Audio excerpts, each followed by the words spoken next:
Hey everyone, welcome to another episode of Startup Sales. Excited to have this episode today. We're going to speak about everything about the CRM, why it's important for business decisions, how it's going to help with the sales process, how to set it up properly. It's going to be really exciting, and because we've got a great guest with us today, Manolis Labovas. If I didn't butcher his name, I apologize. But he's the founder of Repath Solutions, where this is all they do. And so they really know their stuff, and he's got some great insight for us. So let's get to it. Welcome to the Startup Sales Podcast, where we dive into the world of sales and marketing. Join us as we interview founders and industry experts, uncovering their successes and failures in the market. Get valuable insights and learn from their experiences to boost your own sales strategies. And now, a word from this episode's sponsor. Are you tired of struggling to reach your sales targets? We believe in you get what you pay for. That's why you pay only for the leads you get. Introducing Startup Sales, the leading growth hacking agency that guarantees meetings with your prospects. With our proven strategies, we'll bring you between 15 to 30 qualified prospects every month. And here's the best part, it's risk-free. You only pay us upon success. Don't let your competitors get ahead. Let Startup Sales supercharge your sales pipeline today. Visit us at startupsales.io. Startup Sales, your ultimate growth hacking partner. Manolis, thanks for joining us today. Thanks for inviting us. Thanks for the invitation. Really appreciate it. Yeah, I'm looking forward to today's conversation. Can you give people a little bit of background about what your experience is and basically why they should listen to you? Sure. I'm the CEO and co-founder of Repath Solutions. Repath is a Zoho Premier partner, having actually implemented more than 300 projects on CRM and marketing automation technologies in 15 different countries. Our team is a hybrid, let's say, combination of business people and software actually engineers, consultants, and data analysts, having actually the ultimate mission to help companies become more productive, more automated, and agile through the proper use of of digital, let's say, operation systems. Over 300 systems implemented. Wow. Long journey so far. Long journey. Yeah. All right. So let's just jump into why is it important to be tracking all this data? Okay. So there are many different critical objectives that CRM can fulfill for the companies out there. The first and foremost has to do with how do we centralize and organize customer data in order actually to assign the information and assign the contacts to the relevant persons within the organization, within the companies. The second has to do with the enhanced and improved communication. So as soon as we unify all the customer touch points of the customer journey, we will be able actually to come up with some fruitful and meaningful, business decisions for our company. So it helps us actually to centralize the information. The third one is how to actually break down the sales life cycle into the different stages of the sales process, put some actually weights in order to be able actually to make some forecasts and predict about the performance of our upcoming, let's say, terms and quarters. The other thing is related to automation and, putting some rules to help us automate the whole communication with customers, being, more efficient and effective and, devoting our time in the leads and contacts that really matter for our business and that actually produce some value. And there are so many other things like customer segmentation, in which actually we can create different actually groups, different segments of our database in order to, design respective strategies that will ultimately convert into sales. Customer engagement to see actually how the customers are interacting with our brand, and some other things that can actually help us is the data analytics, how to actually aggregate data from different sales pipelines in order, to make some decisions.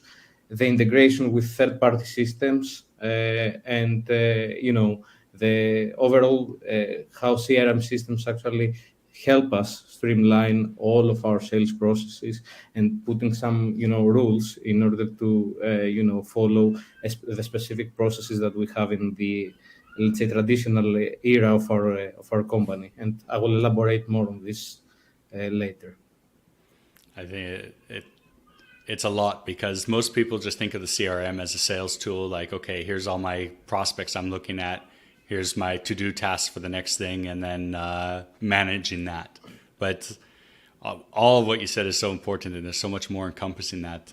I think one of the coolest things that I've seen, and I'd like to hear what your thoughts are on this, is that a lot of times, there's always a fight between marketing and sales. And that fight is, okay, I brought you 500 leads in the last 6 months. Why is nothing closed? Or why are you not closing them? Or you're not working them properly. But when you are tracking from the beginning, the marketing automation side, all the way through to, the sales side and beyond, as you said, you're able to segment out those users and see how many went from first signing up for a white paper, then signing up for a demo, and then coming up to a discovery call, and then purchasing, and you're able to see the full metrics there. So what have you seen in this case?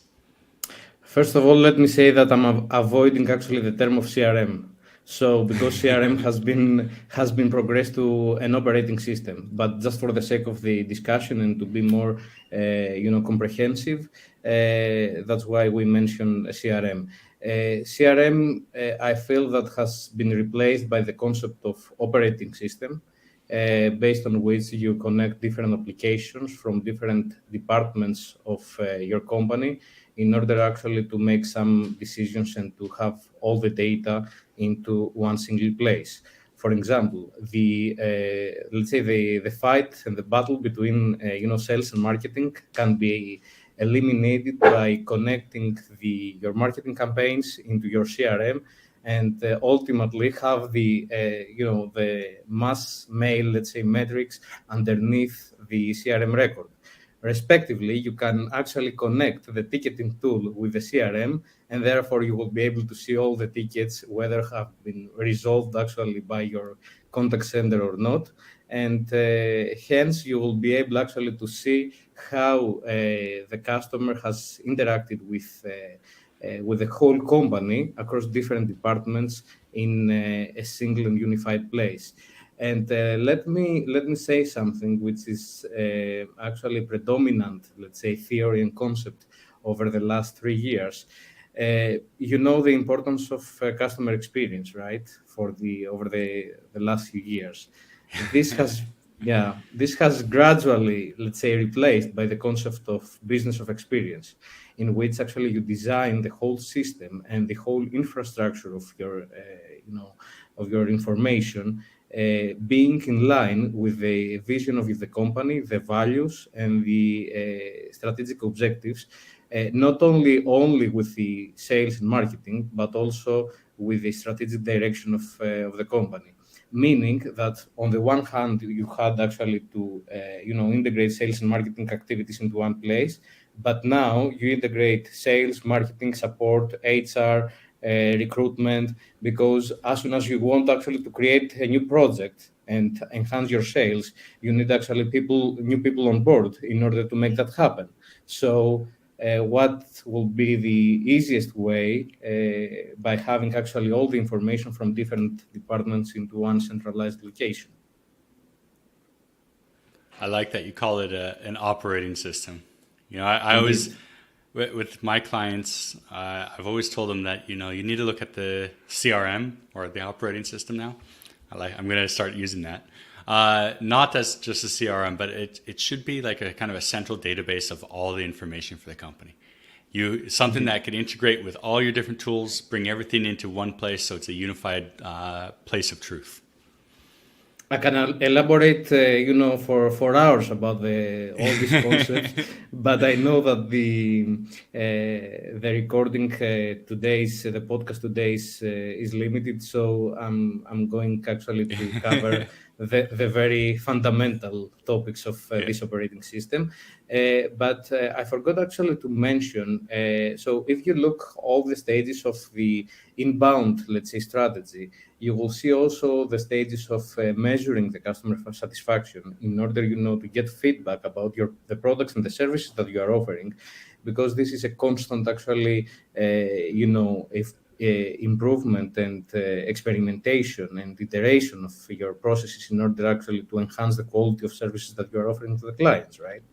So it works in many, many different stages and different touch points, I must say. Can you give some examples of what you mean by, what should you be measuring? What if you're tracking all this, what exactly are you looking for to measure? First of all, let's start with the fact that you integrate actually your operating system with all the different touch points of the customer journey, meaning your social media channels, your email, the website, the forms that you probably actually have in different initiatives and sweepstakes that took place online. So as soon as you aggregate and unify all this data into your operating system, then you will be able actually to measure the conversion rate that actually bring to you, and be able actually to see which actually channel produces the highest conversion rate in order to invest more along the way. So this is the first, the conversion rate, the lead conversion rate. Then we have another, let's say, metric, which is related to conversion rate of the deal. So it doesn't matter if this lead came to your system. We need actually to measure whether this lead has been converted to a client, has a transactional relationship with your company. In order to measure the transactional relationship with your company, you need actually to integrate another accounting system, right? In order to see the transactions that are put underneath the CRM record. That's why I'm saying that everything is unified, everything is connected with the core, let's say, system of your business. And then we have many different metrics that are related to the product performance. So which product bring us, most of our profits. What else? Regarding the recruitment that you probably want to do, how many talents have you received, and how many of them can actually fit to the positions that you have opened. So there are so many metrics across different objectives of the company, but I would like actually to highlight the importance of having some discipline into the system. So I don't want actually to deviate the conversation, but it is one of the most predominant things that we see, because if you don't actually put some rules into the system, then the system will actually store information that you don't want actually to have, and will probably affect your reporting and your let's say business decision process, because you need actually to make decisions based on their own data. So putting the discipline into the system, and this is a concept that is actually used by most of the software vendors out there. It is called Blueprint. Blueprint it is actually an online replica of your business processes, in which you can put escalation rules, assignment rules, approval rules, and nothing is progressed throughout your pipelines unless you have got the approval of the relevant person. Approval of the relevant person, and also, the input of the relevant data. Yes, indeed. Also. And the validation that you have for this particular set of data. Actually. Yeah. Whenever I have a team that I'm managing, This is one of the things that I always say is if it's not in the CRM, it didn't happen. Yeah. I don't care what you say, what you swear to. If you did not put it in the CRM, it didn't happen. And that means, if you didn't log a call with a prospect and the prospect comes in tomorrow and wants to talk to somebody, it moves on to the next salesperson because, hey, you didn't log it. Obviously not that strict, but I'm trying to generalize here how important it is to put in the details from the sales perspective anyways. But as an extension, we need actually to avoid the the process trash in, trash out. So Yeah. we need actually to put some rules into the system in order to avoid these, let's say, circumstances from happening and from distorting our investment, because this is an instrumental, let's say, investment for the operation of the whole company. So Yep. without the digital tools, you will not be able to measure the performance of your salespersons. You will not be able to measure the conversion rates across different channels. You will not be able to. You will actually find yourself wasting time internally to chase information from channels, WhatsApp conversations, and so on, instead of having everything into one place. Yeah. I think it's also really important to, we talked about it, but I want to give a couple examples for the listeners of, what are some of the things that you could actually see, some of the insights that you could see. And I'll give one example, and then I'd like to hear some from you. But one of the things I like to measure as a sales leader from the sales team is how many calls and how many touch points does it take to close a deal. And so if I'm measuring that, I could see, okay, normally it takes 38 calls on average to close a deal, and the time between touch points is normally 14 hours. I don't know, making something up. And then with that information, you could do a couple things. One, you could look at, okay, how can we shorten this? Or how could we improve these numbers to make it less touch points to close the deal? But also you could, as you said before, segment out the list. So I could see, one marketing channel in particular always takes 75 touch points, almost double. So maybe there's something that we need to learn from that to improve that part of the funnel. So you will be able actually to measure the calls that are made by your salespersons and the effectiveness of these calls by integrating actually your call center within the operating system. So most of the cloud vendors out there offer default functionalities based on which actually you can integrate with your system, or actually go to a more digital solution, a VoIP solution that actually help you to make that happen.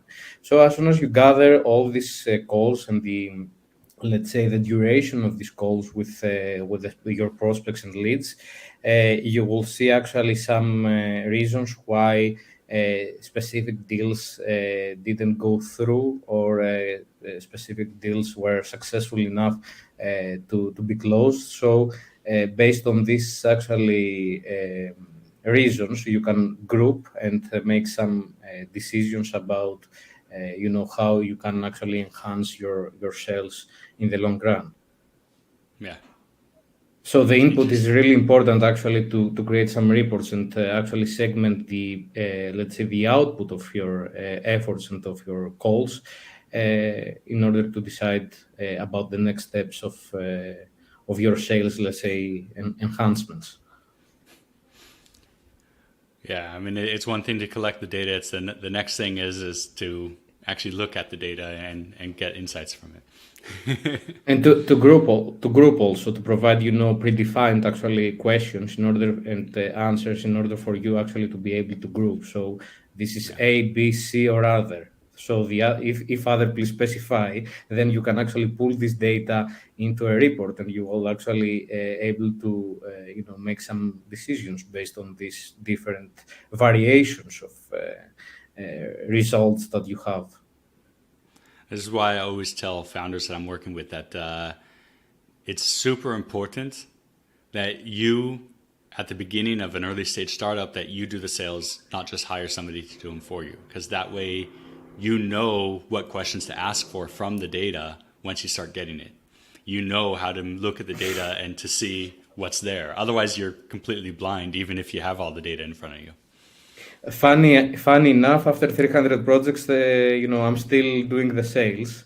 So I want actually, to make sure that everything that is conveyed to and presented to the client can be actually fulfilled by all the people that are surrounding the company of Repath Solutions. Yeah. So if you're doing the sales, I want to change subject a little bit. If you're doing the sales for the implementation of these systems, this is a question I get all the time. What CRM should I use? And I always, and you're not going to like this answer, I don't think, but I always lean for Salesforce. It's because it's what I know, and I know it integrates well with everything else. And like Zoho, yeah. So I've actually only used Zoho once with one client, but it wasn't enough time to actually get to know it. So it's interesting. I'd like to hear more. But what are some of the things that people who are looking to get a CRM or looking to implement a CRM, what are some important things that they should be taking into consideration? First of all, let me say that the way that Zoho innovates is really fantastic, because over the year the platform has introduced us radical innovations on how different applications can be connected to each other, how we can actually take some data from different actually sources in order to create some reports. So I don't think that by any means Zoho is let's say intermediate compared to to Salesforce. Zoho, another milestone that is worth highlighting is that this year Zoho announced two different actually radical, let's say, milestones. The first one that is that it hit 100 million users and across the globe. And the other thing is that it reaches actually 1 billion of annual turnover. So, and Zoho is completely, bootstrapped as a company, no funding, no loans, no investments. So the way that this company has grown over the years is really fantastic. Is exponential. It should be added, in many business books as a strategy actually for many startups and small and medium companies should actually follow in order to drive sustainable results in the long run. So I don't think that Zoho or actually Salesforce has something that cannot be accommodated by Zoho. And believe me, I'm exposed to many different large enterprise tenders across Europe, and I can actually say that with full confidence. Okay, but I'm an early stage founder. I've been working off of just my Gmail and trying to remember to email people back. Now it's time to actually get serious and start to put together an operating system. What should I be looking for? If you are using Gmail, you will be able actually to connect Gmail with your Zoho operating system. If you are a real estate agent or company, or you have a company in the construction, let's say, sector, or maritime or energy, you will be able to customize the operating system according to your needs. So imagine that it could be a white Canva, a white piece of paper that you can design the software in order to accommodate your very unique needs of your business. That's why the level of customization and flexibility are the most for me are the and the innovation as well are the most critical components that drives drive the success of Zoho so far. Gotcha. Okay. One last question for everybody listening. When working with their operating system, what is the biggest mistake that you see people doing, and how can they or should they correct it? I think I mentioned that in a previous question, and I deviated from the question that you actually raised. It has to do with the discipline and the blueprint. So it is very important actually to ensure that the information that you put into the system are well defined, formatted, and validated. Because at the end of the day, you will extract actually the same information into a different format, and you expect actually the system to manage this information, although it is the wrong piece of information. So you need to be very careful about the data that you insert into the system and to apply actually your traditional processes into, let's say, a blueprint, a process in which all the data will be well reflected, validated, and approved by the same layers of the hierarchy of the company that you are using, actually, that you are having in the daily business, in the traditional business. Let's say traditional. When I'm saying traditional, it has to do with the digital versus traditional. The way that we define a process needs to be reflected into the system. Otherwise, it doesn't make any sense actually to have a system to reflect our processes. Yeah. Okay. Manolis, I really appreciate you coming on today. How can people reach out to you, learn more about Repath, or get your help on implementing their operating system? By visiting our website, repathsolutions.com, by visiting and following our LinkedIn account, and getting in touch with me and any other colleague of Repath Solutions. We always here to help you, and facilitate your digital transformation efforts along the way. Great. From the very beginning until the very end. Hopefully there is no end. Hopefully the business keeps growing and growing. Yeah. Indeed. There's no end. It is a journey that goes on. But I mean from the very beginning, meaning the business analysis, the technical analysis, the implementation roadmap, and the different actually sprints that the whole implementation needs to be divided. The stakeholders that are needed to be involved in the whole process.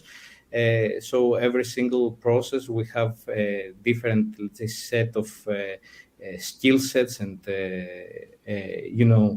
roles within the company, from CRM consultants to business consultants to data analysts and software engineers, in order to provide a holistic actually service to the clients and organizations that are seeking actually to fulfill this digital transformation journey. Manolis, thanks again for coming. I really appreciate it. Thanks for inviting, and I'm looking forward to the next actually steps of our collaboration. Absolutely. Bye for now. Bye.